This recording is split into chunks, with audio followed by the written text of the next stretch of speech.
मैं अयोध्या नगरी सूर्यकुंड प्रांगण में आपका स्वागत करती हूँ। आप सब उपस्थित लोगों को मैं सूर्यकुंड की महिमा सुनाती हूँ।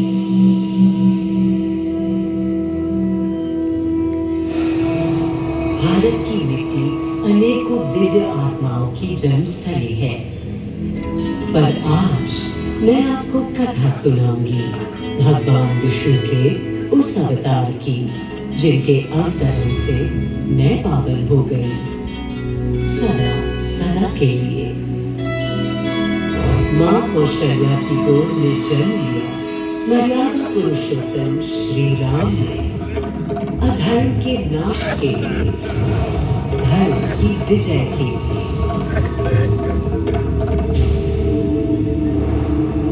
किंतु उन्हें अयोध्या त्याग 14 वर्ष के वनवास पर जाना पड़ा। पुनः वो घड़ी आई जब सीता माता के साथ उनका पुनः आगमन अयोध्या में हुआ। हर्ष था चारों और उल्लास था हर दिशा में। वो घड़ी बस आने को थी जिसकी प्रतीक्षा में मैं विधवा थी, जाने कब से। प्रभु राम का राज्याभिषेक बस होने को था, हर कहीं उत्सव था, पर इस उल्लास पर दुविधा की कालिमा छा रही थी। श्री राम प्रसन्न नहीं थे, राज्याभिषेक का कोई उत्साह उनके चेहरे पर नहीं था, उन्हें राज्य का लोभ नहीं था, सिर्फ अपनी प्रजा की चिंता थी।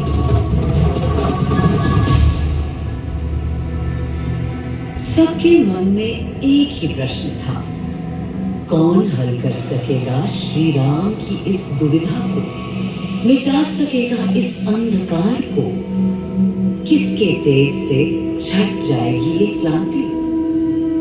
अरे वही जिसके वंशज हैं श्री राम, जो स्वयं सशरीर धरती पर पधारेंगे, श्री राम को राम राज्य समझाने।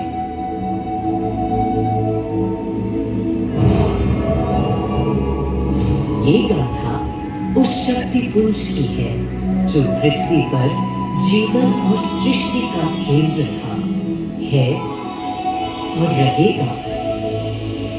वो अखंड शक्ति स्रोत जो दिशा दिखाता है, सतत अनवरत, जिसने श्री राम का मार्ग प्रशस्त किया, आदि नारायण सूर्यदेव। अयोध्या वासियों को भी प्रभु श्री राम की इस दुविधा का आभास होने लगा था। देखा क्या? तुमने देखा क्या? कितने सकुचाई से श्री रघुवीर थे। पद की प्रसन्नता या दर्प निरप होने का ललक या उमंग कोई कुछ भी तो दिखी नहीं। मुकुट सामने रख कितने अधीर थे। वे तो थे अधीर थे, हाँ थोड़े गंभीर थे। सौम्य मुखमंडल पर निर्बलों की पीड़ा थी। दीन असहाय वंचितों का दर्द था। उनके लिए मुकुट अथवा राज सिंहासन वैभव का लोभ नहीं। अब कैसे सुखी दिखे जब तक सुखी सारे लोग नहीं। तब दिशा निर्देशन के लिए श्री राम ने स्वयं सूर्यदेव का स्मरण किया। श्री राम सूर्यदेव का आह्वान करने लगे। क्लांत मन से उन्होंने अपने पितामह को याद किया। मन असमंजस में था उनका। कर्तव्य की सही दिशा उन्हें सूझ नहीं रही थी। क्या उचित है प्रजा के लिए, उनके लिए, वंश के लिए, धर्म के लिए, शांति के लिए, इसी परामर्श के लिए अंतर्मन से उन्होंने सूर्यदेव को पुकारा।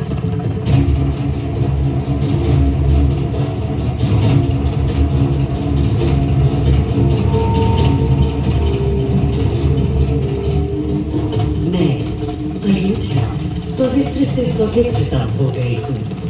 आज स्वयं श्री राम ध्यानरत हैं, मर्यादा पुरुषोत्तम आवाहन कर रहे हैं।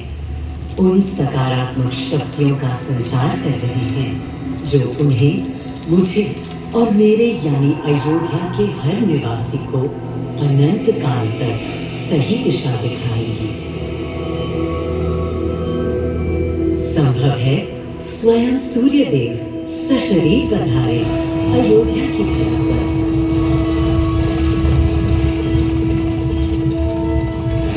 और देखो, श्री सूर्यदेव आने को हैं।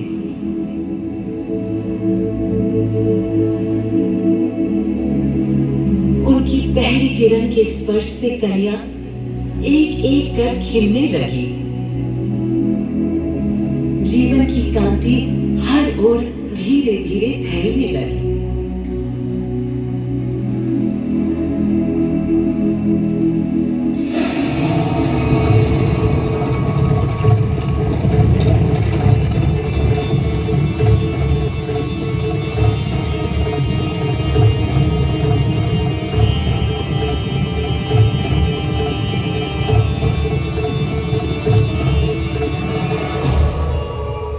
कितना अनोखा दिन है। स्वयं सशरीर अपने अलौकिक स्वरूप में पधारे हैं श्री सूर्यदेव नारायण, और उनके अधीर मन के संशय मिटाने को। अधीर है या गंभीर, मैं जानता हूँ क्या उनकी पीड़।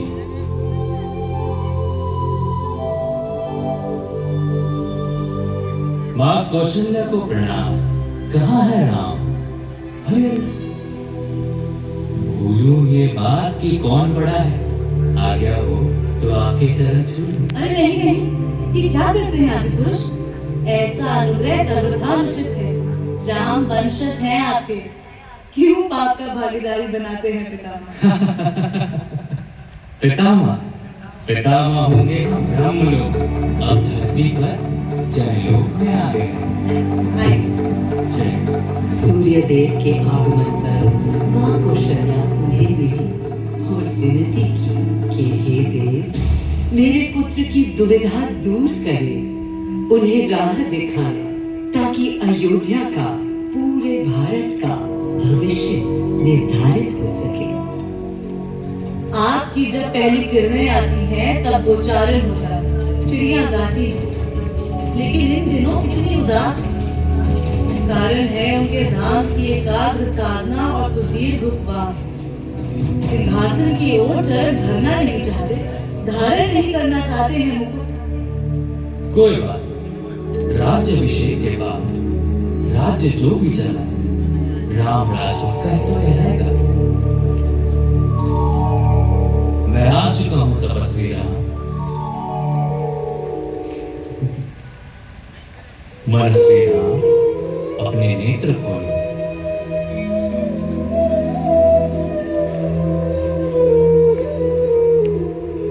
प्रणाम पितामह, प्रणाम। प्रणाम मेरे राम, प्रणाम। पितामह, राम राज्य क्या है?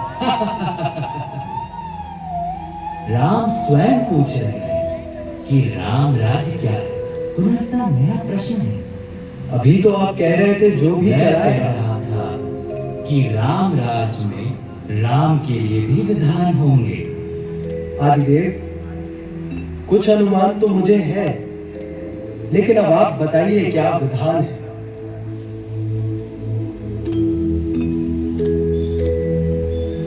राम राज्य आशय कल्याण है, निर्बलतम मानव का त्राण, भय हो ना भीति, मुख्य राम राजनीति जन जन की प्रीति हो, लोक संरक्षण हो, सत का आभास हो, परमानंद प्राप्ति हेतु मंगल उद्भास हो, प्रेम परम तत्व हो, सब में समत्व हो, दैहिक दैविक या भौतिक संतापों की औषधि अचूक राम बाण है। राम राज्य आशय कल्याण है, निर्बलतम मानव का त्राण है, प्रमोदित अपंत हो, आस्था का घनत्व हो, वैभव विशाल, मेघ करे वर्षा और सदा ही सुखाल, विशाल सब मस्त हो, जनपद वे स्वस्थ हो, उपद्रव ना हो और ना कोई आतंक हो, कोई नहीं रंग हो, सुख ही सुख निशान, प्रेम योग धर्म मूल प्राण, राम राज आशय कल्याण। मां कौशल्या, अभी ये मुकुट मात्र सोने का है। मैं इस मुकुट को राम के साथ सदा उपस्थित होने का बना देता हूं।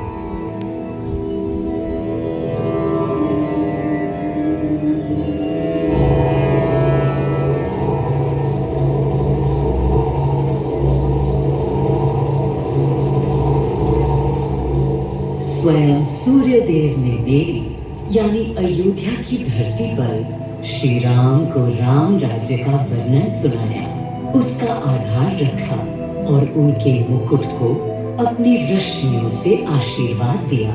श्री राम के नेतृत्व में हर ओर खुशहाली, प्रेम, शांति और संयम फैला। हर ओर रोशनी, प्रकाश और जीवन का संगीत गूंजने लगा। राम राज्य का पथ दर्शाकर चल दिए सूर्यदेव पुनः अपने लोक, ताकि अनंत काल तक अयोध्या ही नहीं पूरा विश्व उस शक्ति का संचार अनुभव कर सके। हर दिशा खिल उठी श्री राम के राम राज्य से। सूर्यदेव के स्पर्श से पावन हुई मेरी धरती, पर जहां उनका रथ रुका था वहां स्वयं यह कुंड बन गया। समय बदला, मेरा और इस कुंड का स्वरूप भी बदलता गया। स्कंद पुराण के अनुसार यह स्थल घोषार्क तीर्थ के नाम से भी जाना जाता है। जब प्रतापी राजा घोष यहाँ आए और उन्होंने ऋषियों को यहाँ स्नान करते देखा तो स्वयं भी किया, जिसके बाद उनका शरीर दिव्य, निरोगी और अलौकिक हो गया। और इसी कुंड के जल से उनकी काया भी कांतिमय हो गई।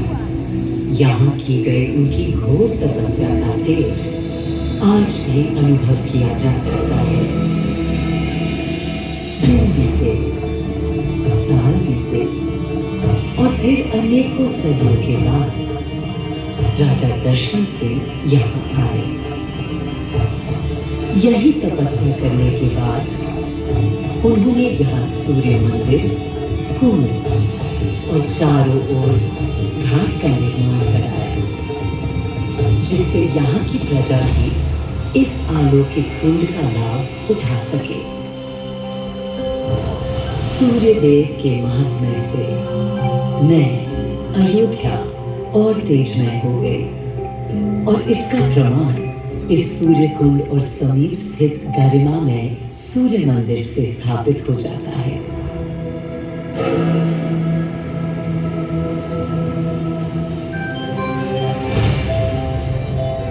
मैं अयोध्या इस हर्ष से पूरी नहीं समाती कि मेरी ही धरती पर राम राज्य की आधारशिला रखी गई।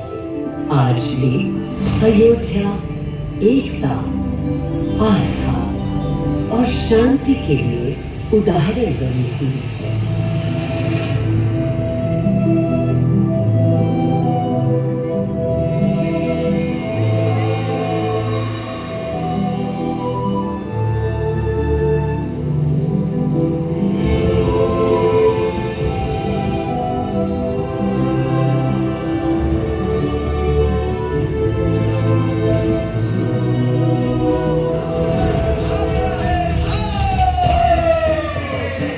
मिल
నీళ్ళే చల్లుకున్నావా